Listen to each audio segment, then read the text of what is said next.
περάσουμε σε ένα άλλο είδος ασκήσεων. Θα σας παρακαλέσω λοιπόν να παρακολουθήσετε με τη μεγαλύτερη δυνατή προσοχή το μάθημα που έχω τελειώσει στο εκφράσει. Και χάρη στο οποίο τελειώσει 15 λεπτών θα έχετε αποκτήσει τα βασικά σταθιά τη γλωσσολογική και συγκριτική φιλολογία των νεοϊσπανικών γλωσσών. Μάλιστα. Σιωπή! Τι σημαίνει αυτό? Με συγχωρείτε, κύριε. Σιωπή!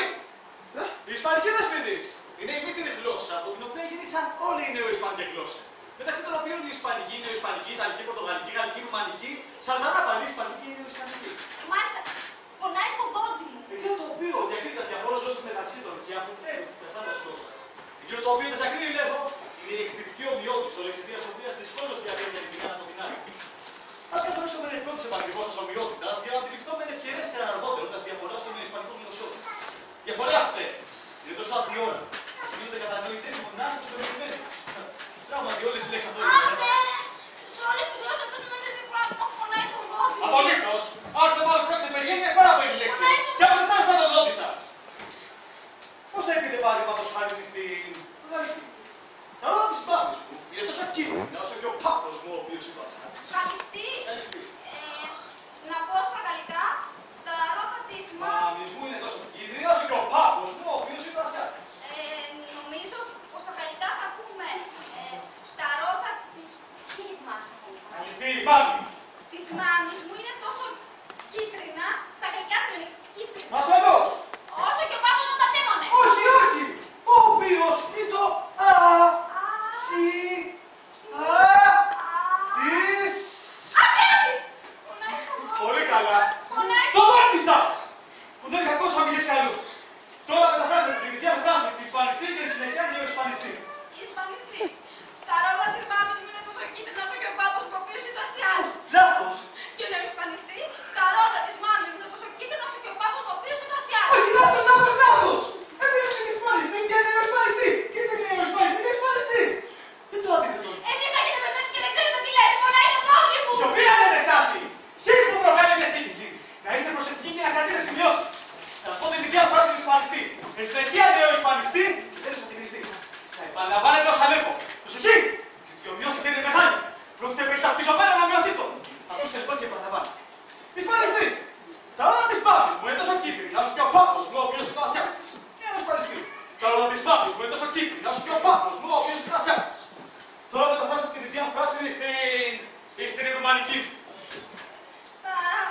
Πώς λέγονται τα ρόδα στα ρουμανικά? Ασφαλώς ρόδα, ρόδα! Και γιατί όχι ρόδα? Τι! Η λέξη ρόδα είναι μετάφραση στη φραγκολεφαντίνικη της γαλλικής λέξεως ρόδα ή τη ισπανιστή ρόδα. Τα εννοείται. Με συγχωρείτε κύριε, δεν καταλαβαίνω τίποτα. Κι όμως το πράγμα είναι απλούστατο. Απλούστατο! Διαφορά αυτές. Συνίσταται. Με ακούτε! Πονάει το δόντι Με μου. ακούτε εσείς! Θα τα χαλάσουμε! Εκείνο το οποίο διακρίνει τις διαφόρες γλώσσες με την ιδέα την ισπανική, το κίνβεϊτε είναι ένα πράγμα. Τι πράγμα? Ένα πράγμα αθιόρατο. Δεν δίνεται να δεν κάνει κανείς το μυστήριο τούτο. Και μην μπορούμε με την πάω του πολλού χρόνου με την απόκτηση πολύ μεγάλη πείνα. Μάλιστα, δεν συμφωνείς. Το φαινόμενο είναι αυτό. Δεν γίνεται από κανένα κανόνα. Απαιτείται απλώς τη αίσθηση για την οποία χρειάζεται μελέτη και πάλι μελέτη. Το δόντι μου φτάνει πια. Ένα είναι παράδειγμα. Η λέξη πρωτεύουσα αποκτά διαφορετική έννοια αναλόγως στη γλώσσα στην οποία λέγεται.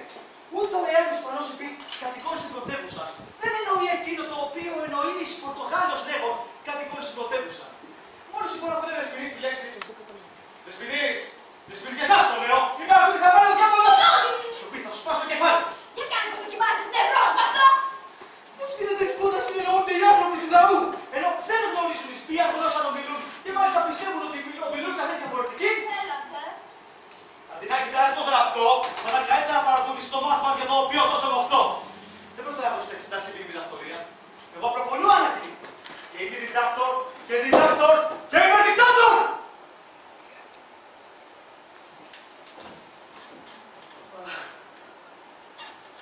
Δεν καταλαβαίνω τι θέλω το καλό σας. Πονάει το δόντι μου. Σιωπή άμεσα. Δεν θα πάω καλά, πιστεύω. Οπωσδήποτε δεν θα πάμε καλά. Όπως σας είπα, η καλύτερη μέθοδος για να μάθετε όλες τις μεταφράσεις είναι η πρακτική εξάσκηση. Θα προσπαθήσω να σας μάθω όλες τις μεταφράσεις της τέξεως μαχαίρι. Η δούλες είναι ένα μαχαίρι. Κρίμα που δεν υπάρχει παραπάνω αυτό. Θα προσπαθήσω όμως να στάθω